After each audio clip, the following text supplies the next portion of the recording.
Good morning, I'm Rania Tilauban. Today, I will be discussing the Chapter 11, Back to Calamba, in 1887 to 1888. All the alluring beauties of foreign countries and all the beautiful memories of his sojourn in alien lands could neither make Rizal for his fatherland nor turn his back to his own nationality. He remained at heart a true Filipino with an uniqueable love for the Philippines and an unshakable determination to die in the land of his birth. Decisions to return home. Because of the publication of the Noli Me Tangere and uproar it caused among the priors, Rizal was warned by Pasiano, his brother, Silvestre Ubaldo, his brother-in-law, and Changoy Jose M. Cecilio, and other friends to return home. He was determined to return to the Philippines for the following reasons. Number 1, to operate on his mother's eyes. Number 2, to serve his people who had long been oppressed by the Spanish tyrants. Number 3, to find out for himself how the Noli Me Tangere and his others' writings were affecting the Filipinos and Spaniards in the Philippines. Number 4, to inquire why Leonor Rivera remained silent. Delightful trip to Manila. July 3, 1887, he boarded the steamer Jamna, the same steamer which brought him to Europe 5 years ago. There were about 50 passengers including 4 Englishmen, 2 Germans, 3 Chinese, 2 Japanese, many Frenchmen, and 1 Filipino, and that is Rizal. Rizal was the only one among the passengers who could speak many languages, so that he acted as interpreter for his companions. Arrival in Manila. August 5, the Hapong arrived in Manila. He stayed in the city for a short time. He found Manila the same as when he left it 5 years ago. Happy homecoming. On August 8, he returned to Calamba. His family welcomed him affectionately with plentiful of tears of joys, and his family became worried about his safety. Pasiano did not leave him to protect him from any enemy assault. In Calamba, Rizal established a medical clinic. His first patient was his mother, who was almost blind. News of the arrival of a great doctor from Germany spread far and wide. Patients from Manila and other provinces to Calamba. He was called Dr. Uliman because he came from Germany. Within a few months, he was able to earn 900 as a physician. By February 1888, he earned a total of 5,000 as a medical fees.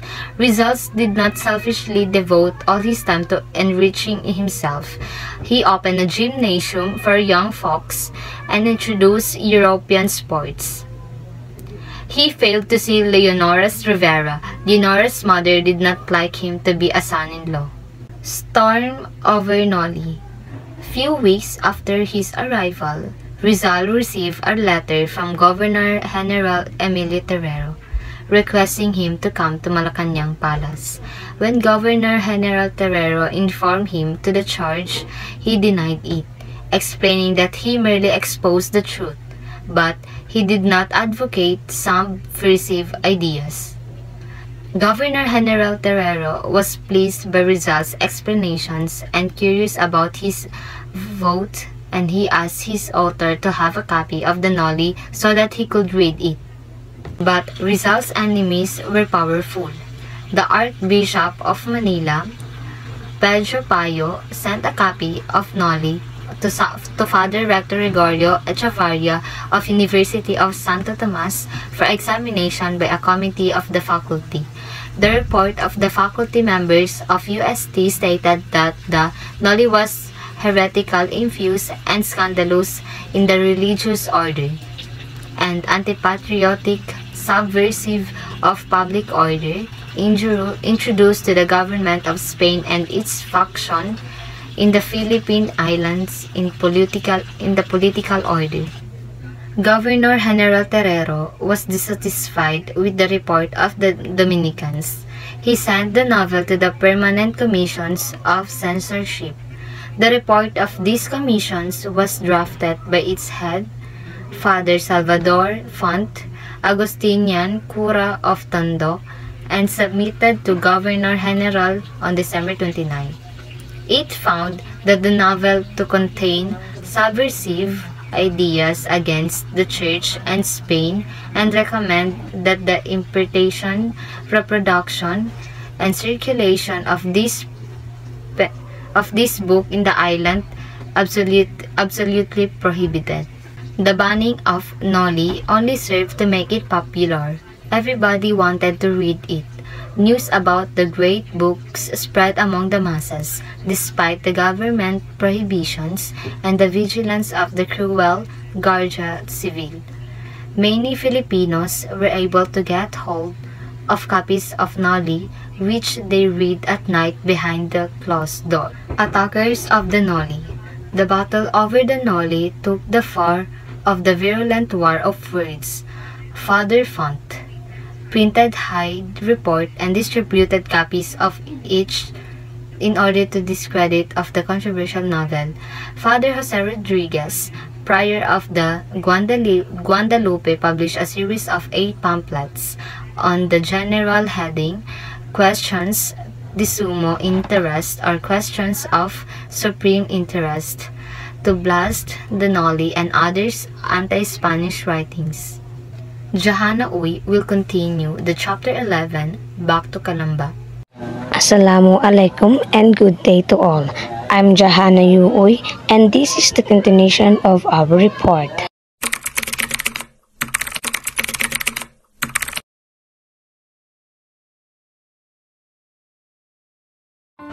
Defenders of the Noli.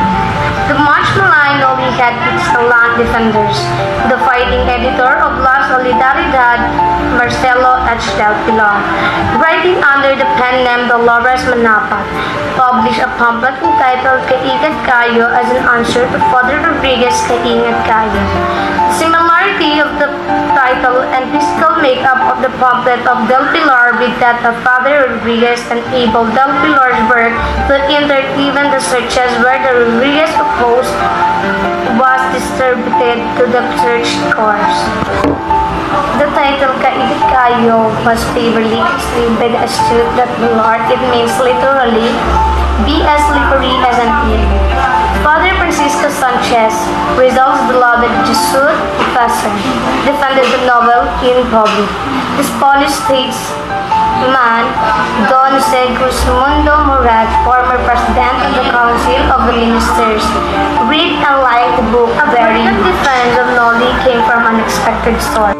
Juan Vicente Garcia, a Filipino Catholic priest, scholar, a theologian of Manila Cathedral, and a Tagalog translator of the famous Imitation of Christ by Tomas A. Kempis, writing under the pen name Justo de Serrero Magal, wrote a defense of Noli which was published in Singapore as an appendix to a pamphlet dated July 18, 1888. He blasted the arguments of Father Rodriguez.